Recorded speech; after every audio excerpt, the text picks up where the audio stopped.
Surprising కాదు, దేశవ్యాప్తంగా ఉంటారు. భార్యాభర్తలు రాజకీయాలు ఉంటారు, తండ్రి కొడుకులు తాతలు మనవళ్ళు అందరూ ఉంటారు. అందువల్ల పాలిటిక్సే మల్టీ స్టార్ మూవీ. అందులో ఇక్కడ ప్రత్యేకంగా నాగబాబు పట్ల అభ్యంతరం చెప్పాల్సిందే ఉంది. ఆయన జనసేన ప్రజారాజ్యం కాలం నుంచి పార్టీతో అసోసియేట్ అయి ఉన్నాడు. అవును, కుటుంబం అందామా, కుటుంబమే కదా. మరి ఇప్పుడు జగన్మోహన్ రెడ్డి అరెస్ట్ అయితే షర్మిల పాదయాత్ర చేసింది, కానీ బయట వాళ్ళు ఎవరో వచ్చి పాదయాత్రలు చేయలే కదా వైసీపీ తరఫున. ఎందుకు జగనన్న వదిలిన బాణం అని. మరి జగనన్న వదిలిన బాణం షర్మిల ఎందుకు కావాలి? చాలామంది చెల్లెళ్ళు ఉన్నారు కదా ఆంధ్రప్రదేశ్లో. మరి వైసీపీకి చెందిన మిగతా నాయకురాలు ఎవరన్నా పాదయాత్ర చేశారా? షర్మిలను ఎందుకు ఎంచుకున్నాడు జగన్ చెల్లెలనే కదా ఎంచుకున్నది. అందువల్ల మన పాలిటిక్స్లో ఫ్యామిలీస్లో ఒకే ఫ్యామిలీ నుంచి ఉండడం అనేది నేరం కాదు కదా. అందువల్ల నాగబాబు మంత్రి అయితే అభ్యంతరం ఉండాల్సిన అవసరం లేదు. ఆయన మంత్రిగా ఆయన పని విధానం ఏంటి, ఆయన తీసుకునే చర్యలు ఏంటి, ఆయన సరైన సామర్థ్యం చూపాడా లేదా అని విశ్లేషించుకోవాలి. ప్రజలకు ఆయన మంత్రి కావడం వల్ల ప్రయోజనం ఉందా లేదా అని విశ్లేషించుకోవాలి తప్ప వ్యక్తిగతంగా ఆయన మంత్రి దీనికి ఎందుకు అభ్యంతరం. వాళ్ళ పార్టీకి ప్రజలు తీర్పు చెప్పారు, ఆ కూటమికి ప్రజలు తీర్పు చెప్పాక వాళ్ళు ఎవరినైనా మంత్రి. అది పవన్ కళ్యాణ్ ఇష్టం జనసేన నుంచి ఎవరు మంత్రి కావాలని.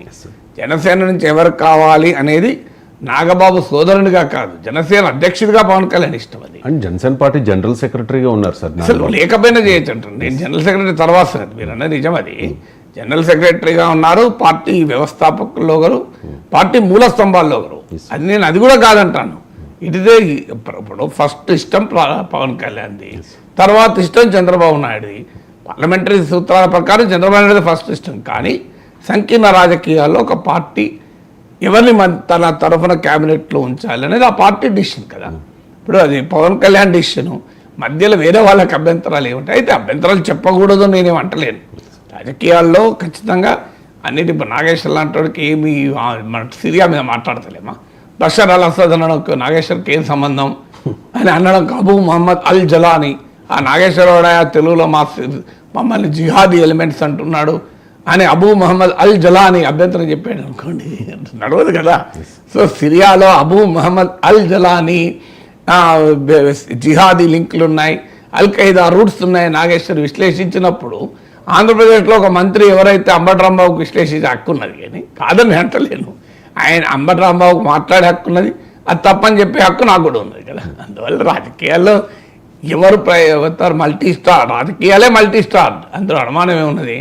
ఇప్పుడు ఆ మాటకర్త చంద్రబాబు నాయుడు లోకేష్ లేరా, సో అటు పురంధేశ్వరి లేరా, బాలకృష్ణ, సో నందమూరి బాలకృష్ణ లేరు. ఇప్పుడు ఒకే కుటుంబానికి చెందిన వాళ్ళు శాసనసభలో ముగ్గురు ఉన్నారు. భరత్, సో మీకు భరత్ ఉన్నారు. అట్లా it's a part of politics అండి. పాలిటిక్స్ అంటేనే మల్టీ స్టార్ మూవీసే. అందులో ఈ పార్టీ ఆ పార్టీ అతీతమేం కాదు. దాదాపు భారతదేశంలో అన్ని రాజకీయ పార్టీలు మల్టీ స్టార్ మూవీసే, అందులో డౌట్ ఏమీ లేదు మన దగ్గర. అది మన దేశంలో ఉన్న ట్రెండ్, మన దేశమే కాదు ప్రపంచంలో చాలా దేశాలు ట్రెండ్. ఇప్పుడు అమెరికాలో ట్రంప్ ప్రెసిడెంట్గా ఉంటే ఆయన అడ్వైజర్లు కొడుకులు అల్లుళ్ళు కూడా ఉన్నారు. అడ్వైజర్లు అల్లుళ్ళే కాదు. ఇప్పుడు అబ్రహాం ఎక్కార్డ్ అమెరికా ఆధ్వర్యంలో ఇజ్రాయెల్కు, యుఏఈకి, మొరక్కో, బహ్రెయిన్ ఈ దేశాల మధ్య అబ్రహాం ఎక్కార్డ్ కుదిరినప్పుడు వెస్ట్ ఏషియాలో ఆ ట్రంప్ అల్లుడు, ఆయన లెబనీస్ ఆరిజిన్ ఉన్న అల్లుడు ఉన్నాడు ఆయన. సో ఆ లెబనీస్ ఆరిజిన్ ఉన్న జూయిస్ ఆరిజిన్ ఉన్న అల్లుడు కూడా ఉన్నాడు. సో వాళ్ళు ఒక పాత్ర కూడా పోషించారు. అందువల్ల రాజకీయాల్లో ఇప్పుడు ట్రంప్ కుటుంబ సభ్యులు లేరా, వాళ్ళందరూ కూడా అడ్వైజర్లుగా ఉన్నారు. అందువల్ల it's part of politics everywhere in the world. దానికి మనం అందుకే పాలిటిక్స్ అంటేనే మల్టీ స్టార్.